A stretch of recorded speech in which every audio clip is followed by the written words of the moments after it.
राजगढ़ नाम का एक छोटा सा कस्बा था जहां मस्जिदों की मीनारों से 5 वक्त की अजान की मीठी आवाज गूंजती थी। यहाँ के लोग सादा जीवन जीते थे और एक दूसरे का ख्याल रखते थे। लेकिन इसी शांत बस्ती के किनारे एक पुरानी हवेली में एक ऐसी कहानी लिखी जा रही थी जो रूह को कंपा देने वाली थी। ये कहानी थी 7 साल की मासूम आयशा की, जिसकी जिंदगी एक खूबसूरत सपने से बदलकर एक भयानक दुस्वप्न बन गई थी। आयशा के अब्बू हमीद एक मेहनती दुकानदार थे। उनकी छोटी सी किराने की दुकान थी जहां से घर का गुजारा चलता था। आयशा की अम्मी रुकैया एक नेक दिल और प्यारी औरत थीं जो पड़ोसियों की मदद के लिए हमेशा तैयार रहती थीं। उनका घर छोटा था लेकिन प्यार से भरा हुआ था। हर शाम जब हमीद दुकान से लौटते तो छोटी आयशा दौड़कर उनके गले लग जाती। अब्बू, अब्बू, आज आपने मेरे लिए क्या लाया? आयशा की किलकारियां पूरे घर में गूंज उठती थीं। हमीद अपनी जेब से कोई छोटी सी मिठाई या खिलौना निकालकर आयशा को देते और उसके सिर पर प्यार से हाथ फेरते। मेरी जान, मेरी परी। आयशा स्कूल जाती थी और अच्छे नंबर लाती थी। उसकी मुस्कान इतनी मासूम थी कि देखने वाला देखता ही रह जाता। लेकिन किस्मत को कुछ और ही मंजूर था। एक दिन बारिश का मौसम था। आसमान में बादल छाए हुए थे और तेज बारिश हो रही थी। हमीद और रुकैया एक रिश्ते की शादी में शामिल होने के लिए पास के शहर गए थे। रास्ते में एक घुमावदार मोड़ पर उनकी बस एक ट्रक से टकरा गई। हादसा इतना भयानक था कि मौके पर ही दोनों की मौत हो गई। जब यह खबर राजगढ़ पहुंची तो पूरा मोहल्ला सदमे में आ गया। छोटी आयशा अपने पड़ोसी की आंटी के घर थी। जब उसे यह खबर मिली तो वह समझ ही नहीं पाई कि क्या हुआ है। अम्मी अब्बू कहाँ हैं? वे कब आएंगे? आयशा बार बार पूछती रही, लेकिन कोई जवाब नहीं था। सिर्फ आंसू थे और खामोशी थी। 3 दिनों के बाद आयशा के चाचा इरफान आए। इरफान हमीद के बड़े भाई थे और अच्छी कमाई करते थे। उनका एक बड़ा सा घर था। लोगों ने सोचा कि शायद इरफान आयशा को अपने पास रख लेंगे। इरफान ने भी लोगों के सामने वादा किया, यह मेरी भतीजी है, अब इसकी जिम्मेदारी मेरी है। मैं इसे अपनी बेटी की तरह रखूंगा। लोगों ने राहत की सांस ली और दुआएं दी। लेकिन असलियत कुछ और ही थी। जब आयशा इरफान के घर पहुंची तो सब कुछ बहुत बड़ा और चमकदार लग रहा था। लेकिन उसे अपने अम्मी अब्बू की याद आ रही थी। वह चुपचाप बैठी रोती रही। इरफान की बीवी का नाम रुखसार था। रुखसार बाहर से बहुत सुंदर और सभ्य दिखती थी, लेकिन उसका दिल बर्फ से भी ज्यादा ठंडा था। उसे सिर्फ अपने 2 बच्चों से प्यार था, बेटा आरिफ और बेटी सना। दोनों बच्चे शाहजादों की तरह पलते थे। उन्हें सब कुछ मिलता था, महंगे कपड़े, खिलौने, अच्छा खाना। जब आयशा घर में आई तो पहले 2-3 दिन तो रुखसार ने नरमी बरती। लोग आते जाते रहे, इसलिए उसने नाटक किया। लेकिन जैसे ही घर में बाहर वाले आना कम हुआ, रुखसार का असली चेहरा सामने आने लगा। ये लड़की यहां खाली बैठकर खाना नहीं खाएगी, रुखसार ने इरफान से कहा। इससे घर का काम करवाना होगा। इरफान ने कुछ कहना चाहा, लेकिन रुखसार के सामने उसकी एक नहीं चलती थी। वह चुप रह गया। रुखसार ने आयशा को घर के सारे काम सौंप दिए। सुबह उठते ही आयशा को झाड़ू पोंछा करना पड़ता, फिर बर्तन धोने पड़ते, कपड़े धोने पड़ते। रुखसार के बच्चे खेलते रहते और आयशा काम करती रहती। खाने के वक्त भी भेदभाव साफ नजर आता। रुखसार आरिफ और सना के लिए पराठे, अंडे, दूध, फल और ड्राई फ्रूट्स का नाश्ता बनाती, लेकिन आयशा को सिर्फ सूखी रोटी और चाय मिलती, वह भी बासी। दोपहर के खाने में आरिफ और सना के लिए चिकन, बिरयानी, पुलाव और खीर बनती। आयशा को बचा खुचा खाना मिलता, जिसमें कभी कभार थोड़ा चावल होता, वरना बस दाल और रोटी। आयशा की नन्ही सी उम्र में यह सब सहना बहुत मुश्किल था। वह रात को अपने छोटे से बिस्तर पर लेटकर रोती और अपनी अम्मी को याद करती। अम्मी, आप कहाँ हो? मुझे आपकी बहुत याद आती है। वह अंधेरे में सिसकती रहती। एक दिन की बात है। जुमे का मुबारक दिन था। रुखसार ने खास तैयारी की थी। उसने रसोई में शाही मुर्ग, रॉयल चिकन बनाया था। पूरे घर में मसालों और भुने हुए गोश्त की खुशबू फैल रही थी। केसर की खुशबू, इलायची, लौंग, सब मिलकर एक शानदार महक बना रहे थे। आयशा 3 दिनों से ठीक से कुछ नहीं खा पाई थी। उसे सिर्फ आधी आधी बासी रोटियां मिली थी। भूख उसे बुरी तरह तड़पा रही थी। वह आंगन में बैठकर गंदे कपड़ों का ढेर धो रही थी। उसके नन्हे हाथ पानी से सूज गए थे और उसके सामने अंधेरा छाने लगा था। खाने का वक्त हुआ। रुखसार ने एक बड़ी प्लेट में शाही मुर्ग, नान और शोरबा सजाकर आरिफ के सामने रख दिया। आरिफ बड़े मजे से खाने लगा। उसे सारी हड्डियां खाना पसंद नहीं था, तो वह उन्हें आंगन में फेंक देता। आयशा की नजर उन फेंकी हुई हड्डियों पर थी। उसे लगा शायद उन पर थोड़ा गोश्त बचा होगा। भूख इंसान को कितना बेबस बना देती है। आयशा ने हिम्मत करके रसोई के दरवाजे तक जाने की कोशिश की, जहां रुखसार खड़ी थी। चाची जान, आयशा ने बहुत धीमी आवाज में कहा। रुखसार ने गुस्से से देखा। क्या है? मुझे मुझे बहुत भूख लगी है। 3 दिन से कुछ ठीक से नहीं खाया। क्या क्या मुझे थोड़ा सा सालन मिल सकता है? मैं सूखी रोटी के साथ खा लूंगी। यह सुनते ही रुखसार के चेहरे पर गुस्से की लकीरें उभर आईं। उसके हाथ में खाना पकाने वाला बड़ा धातु का कलछा था। वह इतना गर्म था कि उससे भाप निकल रही थी। तेरी हिम्मत कैसे हुई? रुखसार चिल्लाई, और अचानक उसने वह गर्म कलछा आयशा की कलाई पर दे मारा। आयशा की चीख निकल गई। कलछा इतना गर्म था कि उसकी खाल जल गई। उसकी कलाई पर गहरे निशान पड़ गए। ऐ मनहूस यतीम, तेरी हिम्मत कैसे हुई मेरे बच्चों के खाने पर नजर डालने की? यह खाना मेरे लाडलों के लिए है, तेरे जैसी भिखारन के लिए नहीं। तेरे माँ बाप तो मर गए और तुझे मेरे सिर पर बोझ बनाकर छोड़ गए। भाग जा यहां से। अगर दोबारा खाने की तरफ देखा तो तेरी जुबान खींच लूंगी। आयशा दर्द से कराहती हुई वापस आंगन में आ गई। उसकी कलाई में असहनीय दर्द हो रहा था। भूख से पेट में आग लग रही थी और आंखों से आंसू बह रहे थे। उसने आसमान की तरफ देखा। उसकी मासूम आंखों में दर्द, मजबूरी और एक सवाल था। या अल्लाह, वह फुसफुसाई, क्या मैं इतनी बुरी हूं? क्या मैंने कोई गुनाह किया है? मेरे अम्मी अब्बू नहीं हैं, तो क्या मेरा कोई सहारा नहीं? तू तो है ना? तू तो सबका मालिक है। तू देख रहा है ना मेरा हाल? इधर रसोई में आरिफ और सन्ना मजे से खाना खा रहे थे। रुखसार उन्हें प्यार से खिला रही थी और उनकी तारीफ कर रही थी। मेरे बच्चे बहुत अच्छे हैं, खूब खाओ, ताकत से भर जाओ। इरफान भी वहीं बैठा था। उसने यह सब देखा था। उसने आयशा की चीख भी सुनी थी, लेकिन वह कुछ नहीं बोला। वह अपनी बीवी के सामने बोलने की हिम्मत नहीं जुटा पाया। इरफान ने अपनी भतीजी का हक मार लिया था। इस्लाम में यतीम की देखभाल करने वाले को जन्नत की खुशखबरी दी गई है, लेकिन इरफान ने इसके बजाय अपनी आखिरत पर लोकमान को बर्बाद करना शुरू कर दिया था। महीने गुजरते गए। रुखसार का जुल्म और बढ़ता गया। आयशा अब हड्डियों का ढांचा बन चुकी थी। उसके गालों की लाली गायब हो गई थी। उसकी आंखें बड़ी और सूनी लग रही थीं। उसके कपड़े फटे और गंदे रहते। उसके बाल उलझे रहते। वह एक छोटी सी परछाई की तरह घर में इधर उधर घूमती रहती। कभी कभी पड़ोस की आंटियां आती थीं। रुखसार झट से अपना चेहरा बदल लेती। आयशा बेटी, ये लो दूध पी लो, वह मीठी आवाज में कहती जब कोई बाहर वाला होता।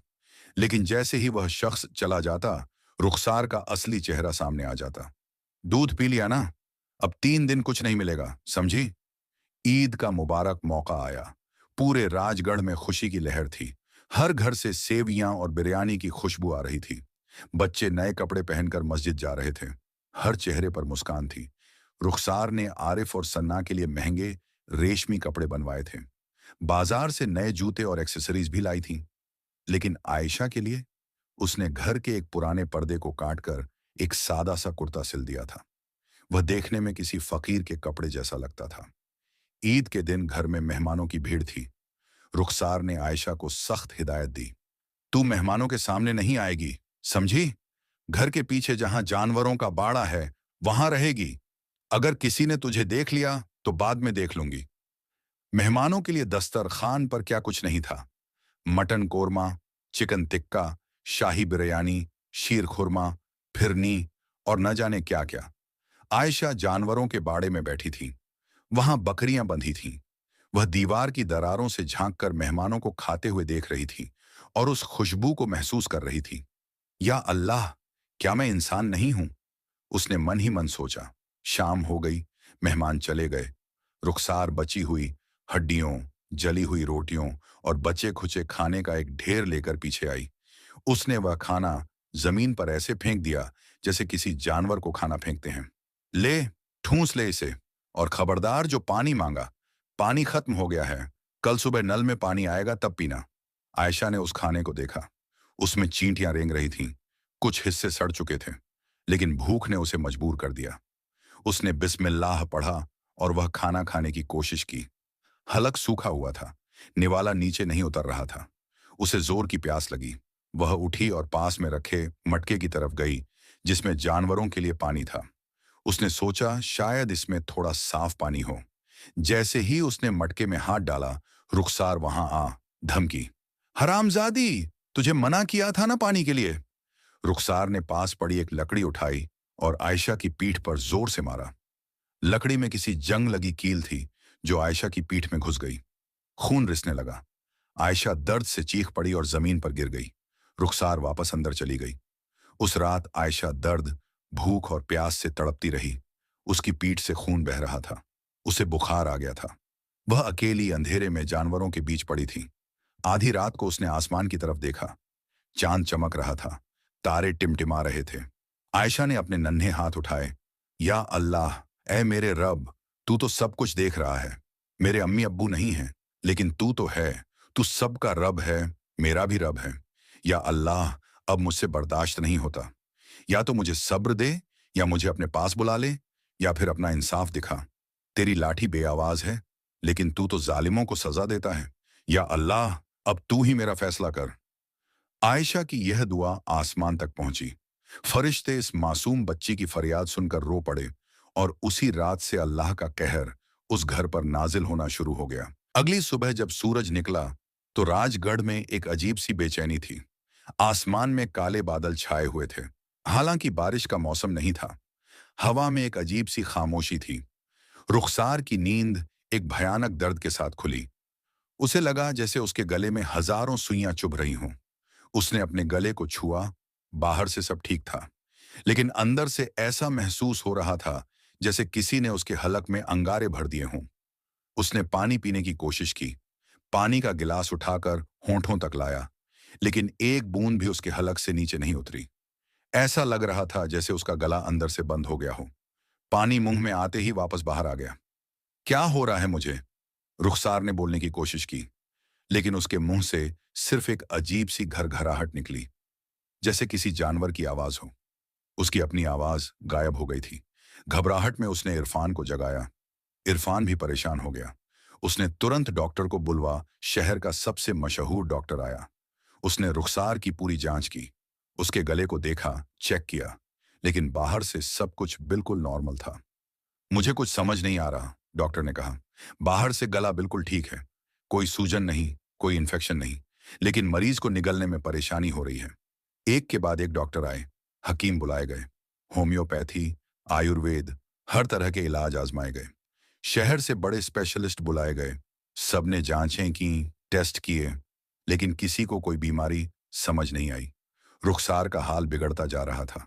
उसे भूख लगती थी, लेकिन वह कुछ खा नहीं सकती थी। उसे प्यास लगती थी, लेकिन वह पानी पी नहीं सकती थी। उसके सामने वही सारे लजीज खाने रखे जाते, बिरयानी, कोरमा, शोरबा, फ्रूट जूस, शेक, लेकिन रुखसार उन्हें सिर्फ देख सकती थी। जैसे ही वह एक निवाला मुंह में डालती, उसे ऐसा लगता जैसे उसके गले में कांटे उगाए हों। दर्द इतना भयानक होता कि वह तड़प उठती और फिर खून की उल्टियां शुरू हो जाती। घर के लोग परेशान थे। आरिफ और सना अपनी अम्मी को तड़पते देख रो रहे थे। इरफान हैरान था कि यह अचानक क्या हो गया, लेकिन घर के एक कोने में आयशा चुपचाप यह सब देख रही थी। उसकी पीठ अभी भी दर्द कर रही थी, जहां कील चुभी थी। उसकी कलाई पर अभी भी जले हुए निशान थे, लेकिन उसके दिल में कोई खुशी नहीं थी। वह एक मासूम बच्ची थी। 3-4 दिन गुजर गए। रुखसार की हालत और खराब होती जा रही थी। भूख प्यास से उसका जिस्म सूखने लगा था। उसकी आंखें धंस गई थीं, गाल पिचक गए थे। वह बिल्कुल वैसी ही दिखने लगी थी जैसी उसने आयशा को बना दिया था। एक दिन रुखसार ने आईने में अपना चेहरा देखा। वह खुद को पहचान नहीं पाई। उसे अचानक आयशा की याद आई। उस मासूम बच्ची का चेहरा उसे याद आया, जो हर वक्त भूखी प्यासी रहती थी।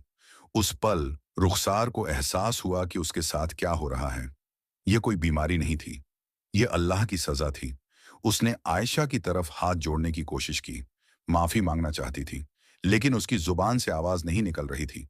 सिर्फ घर घराहट था। इरफान ने गांव के मौलवी साहब को बुलाया। मौलवी साहब बुजुर्ग और नेक आदमी थे। उनकी लंबी सफेद दाढ़ी थी और उनकी आंखों में नूर था। जब मौलवी साहब रुखसार को देखने आए, तो उन्होंने एक नजर रुखसार पर डाली, फिर घर के कोने में बैठी आयशा को देखा। आयशा की हालत देखकर उनकी आंखों में आंसू आ गए। मौलवी साहब ने इरफान से पूछा, यह बच्ची कौन है? मेरी भतीजी है, इरफान ने धीमी आवाज में कहा। मेरे भाई के इंतकाल के बाद यहां रह रही है। मौलवी साहब ने आयशा के पास जाकर उसके सिर पर हाथ रखा। बेटी, क्या तुम ठीक हो? आयशा ने कुछ नहीं कहा, बस आंखें नीची कर लीं। मौलवी साहब ने आयशा के हाथ देखे, जले हुए निशान। उसकी पीठ देखी, खून सूख गया था, लेकिन घाव अभी भी गहरा था। उन्होंने आयशा के कमजोर जिस्म को देखा, फिर उन्होंने इरफान की तरफ देखा। उनकी आंखों में गुस्सा और दुख दोनों थे। इरफान भाई, मौलवी साहब ने कहा, आपने बहुत बड़ा गुनाह किया है। यतीम की कफालत करना इबादत है, लेकिन आपने इसे जुल्म बना दिया। आप रसूलुल्लाह सल्लल्लाहु अलैहि वसल्लम की हदीस भूल गए? जिसने किसी यतीम का ख्याल रखा, वह मुझसे जन्नत में ऐसे होगा जैसे ये 2 उंगलियां। मौलवी साहब ने अपनी 2 उंगलियां दिखाईं, लेकिन जिसने यतीम पर जुल्म किया, उसके लिए जहन्नुम की आग तैयार है।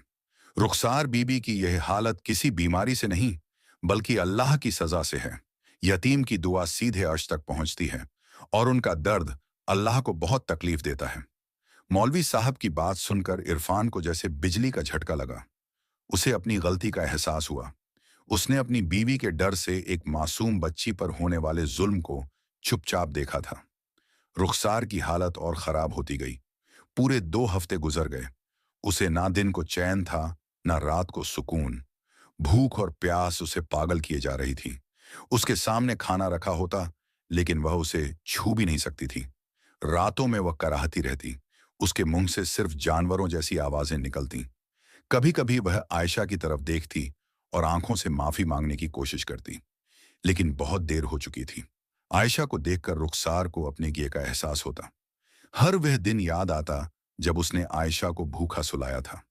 हर वह वक्त याद आता जब उसने आयशा पर हाथ उठाया था। हर वह पल याद आता जब उसने आयशा को इंसान की बजाय जानवर की तरह ट्रीट किया था। लेकिन अब पछताने से क्या फायदा? जुल्म हो चुका था। आयशा की आहें और दुआएं अल्लाह के दरबार में पहुंच चुकी थीं, और अल्लाह का फैसला आ चुका था। तीसरे हफ्ते की एक रात थी। बाहर आंधी तूफान आ रहा था। बिजली कड़क रही थी। आसमान से बादलों की गर्जना धरती को हिला रही थी। ऐसा लग रहा था जैसे कयामत आ गई हो। रुखसार बिस्तर पर पड़ी तड़प रही थी। उसका जिस्म अब सिर्फ हड्डियों का ढांचा रह गया था। उसकी आंखें बाहर निकल आई थीं। उसके चेहरे पर एक अजीब सा खौफ था। आधी रात के करीब अचानक रुखसार की सांसें तेज हो गईं। उसकी आंखें फैल गईं, जैसे वह कुछ देख रही हो। उसके मुंह से एक भयानक चीख निकली, इतनी डरावनी कि घर के सब लोग कांप गए। और फिर खामोशी। रुखसार की रूह निकल चुकी थी। उसकी मौत इतनी भयानक थी कि देखने वाले सहम गए। उसकी आंखें खुली रह गई थीं और चेहरे पर ऐसा डर था जैसे उसने कुछ बहुत खौफनाक देख लिया हो। अगली सुबह रुखसार के जनाजे की तैयारी शुरू हुई। मोहल्ले की औरतें उसे गुस्ल देने के लिए आईं। इस्लामी रिवाज के मुताबिक मुर्दे को कफन से पहले गुस्ल दिया जाता है। जब औरतों ने रुखसार के कपड़े हटाए, तो जो नजारा सामने आया उससे सबकी चीख निकल गई। रुखसार के पूरे जिस्म पर काले, नीले और बैंगनी रंग के निशान थे। ऐसे निशान जैसे किसी ने उसे लोहे की सलाखों से बुरी तरह पीटा हो। उसकी पीठ पर ऐसे निशान थे जैसे किसी ने गर्म सलाख से दागा हो। या अल्लाह! एक बूढ़ी औरत चिल्लाई। यह क्या है? औरतें डर के मारे रो पड़ीं। उन्होंने जल्दी जल्दी गुस्ल पूरा किया और सफेद कफन पहनाया।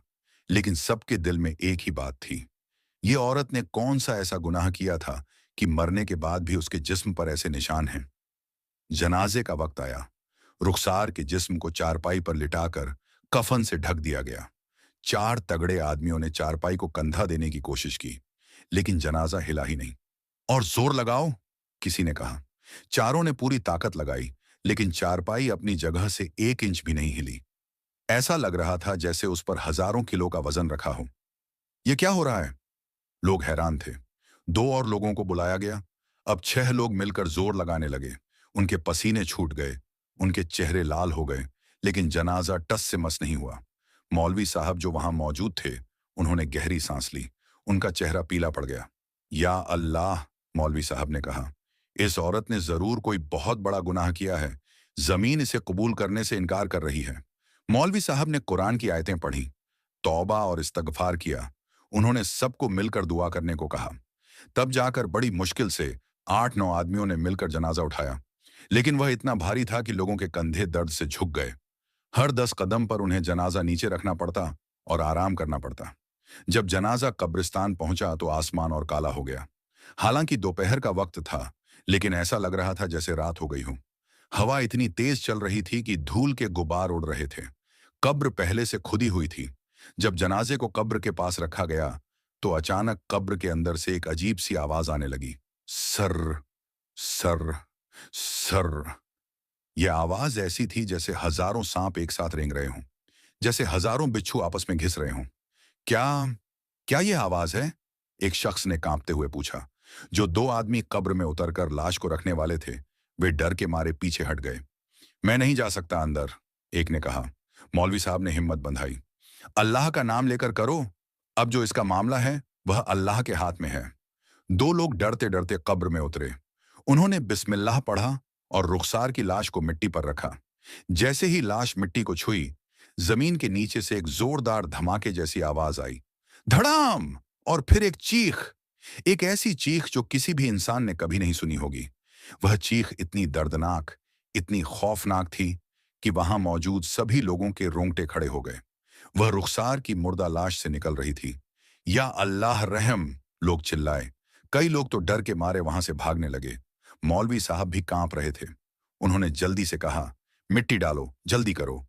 लोग घबराहट में मिट्टी डालने लगे, लेकिन जितनी मिट्टी डाली जाती, कब्र के अंदर से उतनी ही भयानक आवाजें आती।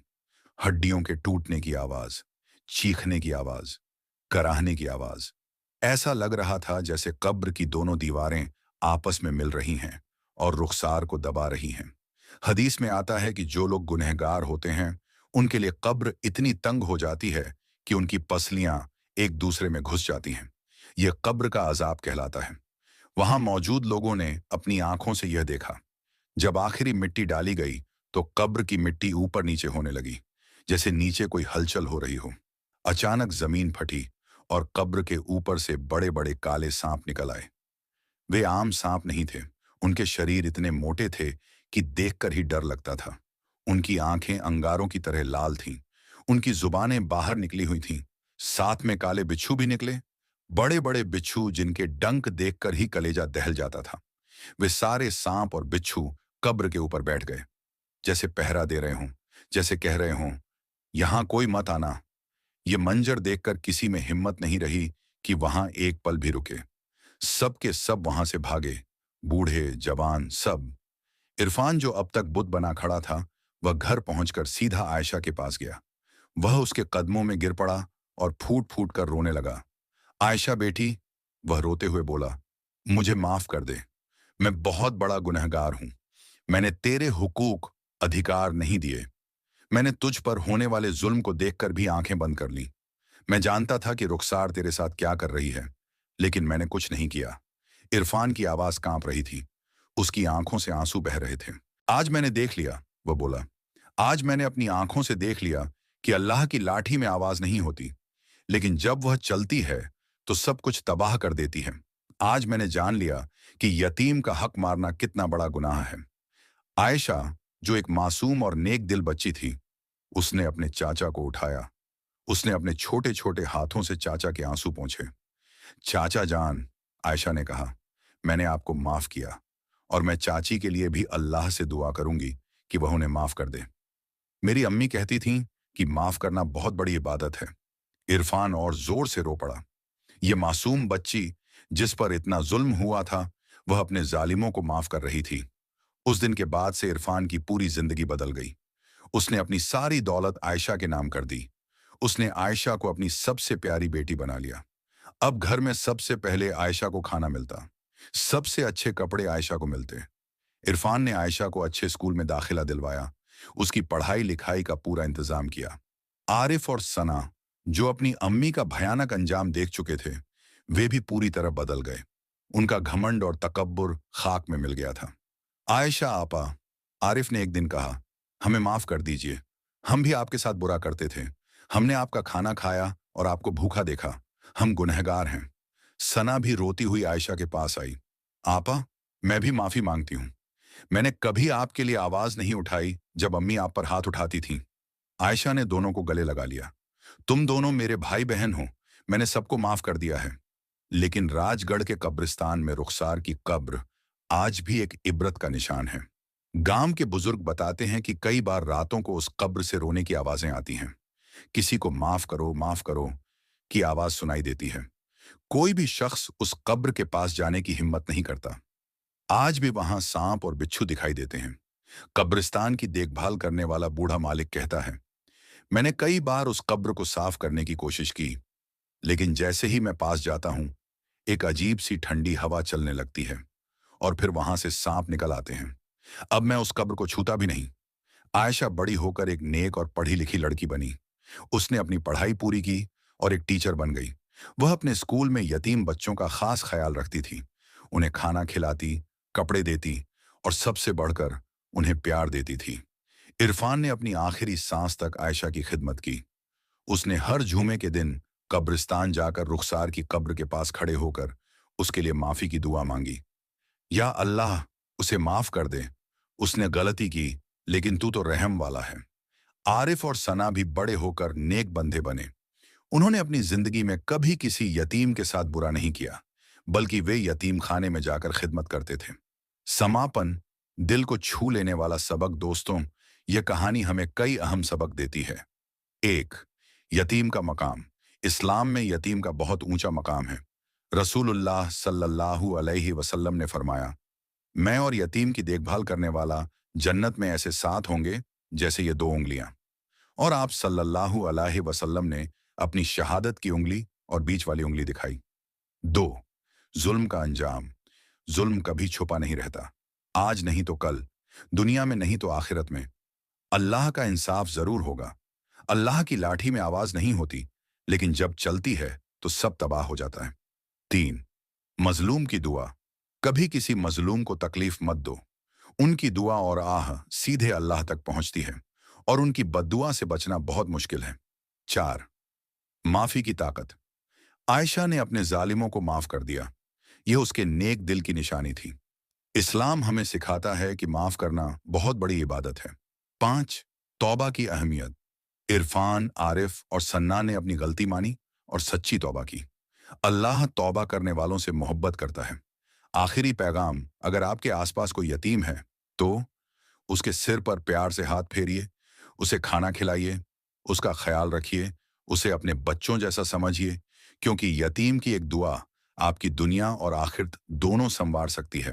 और याद रखिए, यतीम पर जुल्म करना, उनका हक मारना, उन्हें सताना, ये एक कबीरा गुनाह, बहुत बड़ा पाप है जिसकी सजा बहुत सख्त है। या अल्लाह हमें यतीमों की खिदमत करने की तौफीक दे, हमें जालिमों से बचा और मजलूमों का साथ दे। प्यारे दोस्तों, आपको ये कहानी कैसी लगी? हमें कमेंट बॉक्स में जरूर बताएं। हमारे नूरानी कहानी को सब्सक्राइब करें